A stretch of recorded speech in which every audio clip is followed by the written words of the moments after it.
बहुत बड़ी खबर मिल रही है। हूसियों ने इस्राइल पर फिर हमला कर दिया है। जी हां, एक बहुत बड़ी खबर आपको दे दें कि हूसियों की तरफ से एक बार फिर से इस्राइल को निशाना बनाया गया है। जी हां, यमन के हूसियों ने एक बार फिर से इस्राइल पर मिसाइलें दागी हैं और ये मिसाइलें कोई आम सी नहीं बल्कि सुपरसोनिक मिसाइलें बताई जा रही हैं। जी हां, बड़ी खबर आपको दे रहे हैं। हूसियों की तरफ से इस्राइल को एक बार फिर से निशाना बनाया गया है और ताज़ा हमले में आपको बताएं कि कई इलाकों में अफरा तफरी का माहौल देखने को मिल रहा है। तो इस्राइल पर एक बार फिर से हूसियों की तरफ से निशाना बनाते हुए कई मिसाइल्स दागी गई हैं और कहा यह जा रहा है कि ये मिसाइलें सुपरसोनिक हैं, हाइपरसोनिक हैं। और साथ ही साथ आपको बताएं कि इस्राइल के कई इलाकों में इस वक्त सायरन बज रहे हैं। इस्राइल के हवाले से ये कहा गया है, इस्राइल की तरफ से कि ऑफिशियल्स की तरफ से, कि इस वक्त कई जगह पर सायरन बजाए जा रहे हैं क्योंकि लोगों में खौफ व दहशत है। और एक बार फिर से होम फ्रंट कमांड की सलाह दी गई है, यानी लोगों को सुरक्षा समेत तमाम उपकरणों का सहारा लेने की अपील की गई है। यानी लोगों से कहा जा रहा है कि आप बंकर्स में चले जाएं, जहां जहां पर आपके छिपने के लिए और अच्छी व्यवस्था है वहां पर आप रहें, मोहतात रहें। ये इस्राइल में इस वक्त चल रहा है। तो बड़ी खबर आपको बता रहे हैं कि यमन के हूसियों ने एक बार फिर से मिसाइलें दागी हैं और इस वक्त इस्राइल के कई जगह पर सायरन बजाए जा रहे हैं और ये सायरन बार बार बजाए जा रहे हैं क्योंकि ताकि जो लोग हैं वो सतर्क रहें, मोहतात हो जाएं और इस वक्त अपनी सुरक्षा को, अपनी सिक्योरिटी को उनकी तरफ से भरपूर तरीके से देखा जाए, इसलिए सायरन बजाए जा रहे हैं। और हूसी ऐसा कहा जा सकता है कि मान नहीं रहे हैं, लगातार इस्राइल को उनकी तरफ से निशाना बनाया जा रहा है। आपको बताएं कि IDF यानी इस्राइल डिफेंस फोर्स की तरफ से कहा गया है कि यमन ने, जी हां, ये हम ऐसे ही नहीं बल्कि ये ऑफिशियल स्टेटमेंट इस्राइल की तरफ से आया है, ऑफिशियल की तरफ से कहा गया है, जो कि IDF यानी इस्राइली डिफेंस फोर्स की तरफ से कहा गया है कि आम खबर नहीं बल्कि खुद इस्राइल के IDF ने यानी इस्राइली डिफेंस फोर्स ने कहा है कि यमन से इस्राइली क्षेत्र में, इलाके में कई मिसाइलें दागी गई हैं। और साथ ही साथ फौज की तरफ से कहा गया है कि एक बयान को जारी करते हुए कि हमने इसके रिएक्शन में एयर डिफेंस सिस्टम को इतना एक्टिवेट कर दिया गया हमारी तरफ से ताकि इस हमले को नाकाम कर दिया जाए। ये कहना है इस्राइल की सेना का, इस्राइली फौज का। तो इस्राइली फौज हालांकि ये दावा कर रही है कि यमन के हूसियों की तरफ से जो टारगेट किया गया है, इस्राइल पर टारगेट किया गया है, हमले किए गए हैं, जिसकी वजह से इस वक्त सायरन बजाए जा रहे हैं, लोगों में खौफ व दहशत है। और साथ ही साथ इस्राइली सेना की तरफ से, फौज की तरफ से कहा गया है कि इससे ये समझा जा सकता है, जो ऑफिशियल बयान सामने आया है, कि हूसियों ने यह हमला इस्राइल को टारगेट करते हुए किया है। लेकिन इस्राइल यहाँ पर यह कहता हुआ नजर आ रहा है कि उसने तमाम हमलों को निष्क्रिय कर दिया है, नाकाम कर दिया है और उसका एयर डिफेंस सिस्टम इतना एक्टिव है जिसकी वजह से कोई नुकसान नहीं हो पाया है। हवा में ही उसके यमन के हूसियों के मिसाइलों को दाग दिया गया है, निष्क्रिय कर दिया गया है। ये कहना है IDF का।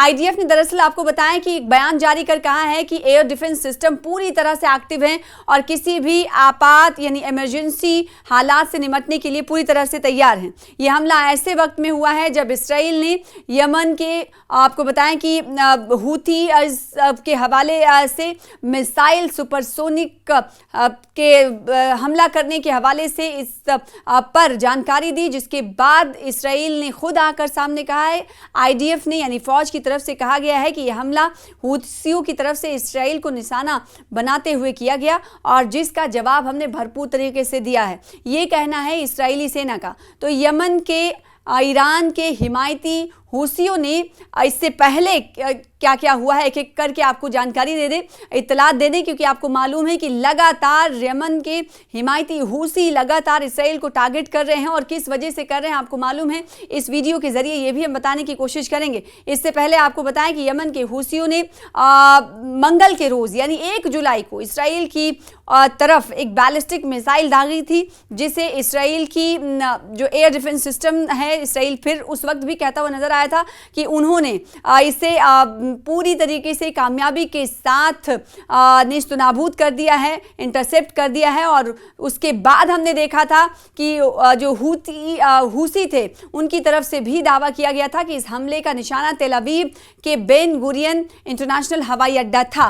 और साथ ही साथ इस हमले में उस वक्त कहा गया था कि कोई जानी नुकसान या फिर माली नुकसान की खबर नहीं है, लेकिन इसराइल के साउथ और मिडिल जो इलाके थे वहां पर हवाई हमले के सायरन उस वक्त भी देखे गए। तो कहा यह जा सकता है कि लगातार हूसी एक्टिव हैं और इसराइल को निशाना बनाया जा रहा है। और इस पर आपको बताएं कि इसराइल की तरफ से भी बयान सामने आ जा रहा है, ऑफिशियल बयान, यानी आधिकारिक तौर पर इसराइल इसे एक्सेप्ट करते हुए नजर आ रहा है। हालांकि इसराइल ये कह रहा है कि जब हूसी इसराइल को टारगेट कर रहे हैं तो उसमें किसी तरह का नुकसान नहीं हुआ है। और साथ ही साथ जब 1 जुलाई को जो इंटरनेशनल हवाई अड्डा है उसे निशाना बनाया गया हूसियों की तरफ से, उस पर भी इसराइल ने बयान जारी करते हुए कहा कि ये जो वाकया था, ये ताज़ा जो हमला 1 जुलाई को इसराइल की तरफ से किया गया था, उसने इलाके में कशीदगी को बढ़ा दिया है, तनाव को बढ़ा दिया है। और साथ ही साथ इसराइल ने कहा कि जवाबी कार्रवाई हम जरूर करेंगे। तो आपको बताएं कि हूसियों की तरफ से जब निशाना बनाया जाता है तो इसराइल की तरफ से जवाबी कार्रवाई की धमकी दी जा रही है, इंतबा दिया जा रहा है। इसराइल लगातार ये कह रहा है कि हमारे साथ आप जैसा कर रहे हैं वैसा हम आपके साथ करेंगे, उससे बुरा अंजाम आपका करेंगे। और कैसे, कहां कहां क्या हमला हुआ है, लगातार हम आपको वीडियोस के जरिए बता रहे हैं कि इस वक्त इन जगह, इन मकामात पर क्या कुछ चल रहा है। आईडीएफ ने साथ ही आपको बताएं कि जो 1 जुलाई को मंगल के रोज जो हमला किया गया था इसराइल की तरफ से, उस वक्त क्या कहा था वो भी आपको बता दें। उस वक्त कहा गया था कि यमन से एक बैलिस्टिक मिसाइल लॉन्च की गई थी जिसे उनकी जो उन्नत वायु रक्षा प्रणाली है जिसमें एरो 2 और एरो 3 इंटरसेप्टर शामिल हैं, उन्होंने बीच में ही उसे खत्म कर दिया, इंटरसेप्ट कर दिया। साथ ही साथ हूसी जो फौज है उनके जो तर्जुमान है याह्या सारिया, उन्होंने भी दावा किया है। उन्होंने क्या दावा किया है इस वीडियो के जरिए आपको बताएंगे। उन्होंने दावा किया है कि पैलेस्टाइन 2 नामक हाइपरसोनिक जो मिसाइल था उसका हमने इस्तेमाल किया था, यानी इसराइल पर जो हमने हमले किए, मिसाइलें दागी थी, उसमें कौन सा मिसाइल शामिल था, कौन से मिसाइल का सहारा लिया गया, ये कहा गया है हूसियों की तरफ से। हूसियों की तरफ से कहा गया है कि पैलेस्टाइन 2 नामी एक हाइपरसोनिक मिसाइल का हमने इस्तेमाल किया जिसने मुबैना तौर पर बेन गुरियन हवाई अड्डे के ऑपरेशन को मुतासिर किया है। इसके अलावा हूसियों ने दावा किया कि उन्होंने इसराइल के इलियट, तेल अवीव और आश्केलोन में 3 जो हसास मकामात थे, हसास ठिकाने थे, उन पर ड्रोन हमले किए हैं। हालांकि आईडीएफ ने ड्रोन हमलों की हालांकि तस्दीक नहीं की है। और साथ ही आपको बता दें कि इस हमले से पहले इसराइल ने हूसी जो समर्थित हैं, यमन के हिमायती हैं, हुदैदा और सना के हवाई अड्डे में पर भी हवाई हमले किए थे। इस हवाले से भी जानकारी मिली थी जिसमें हूसी जो थे उनके बुनियादी ढांचे को कहा गया और हथियारों के भंडार को निशाना बनाया गया था।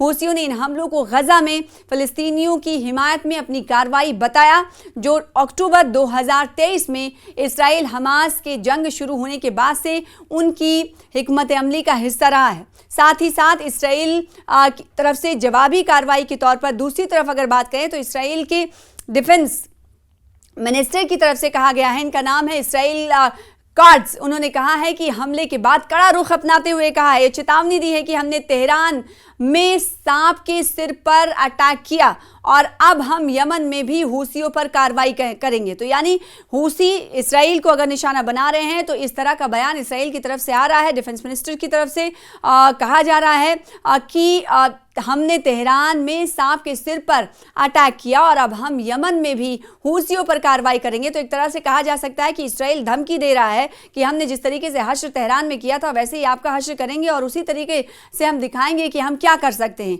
और इस बारे में वो कहते हुए नजर आए कि जो कोई भी इसराइल के खिलाफ हथियार उठाएगा उसका हाथ काट दिया जाएगा। साथ ही उन्होंने कहा कि हूसी हमलों के जवाब में यमन पर जो नौसैनिक और हवाई नाकेबंदी है उसकी भी हम धमकी देते हैं, यानी हवाई नाकेबंदी हमारी तरफ से शुरू हो जाएगी अगर इस तरह का हमला और जारी रखा गया।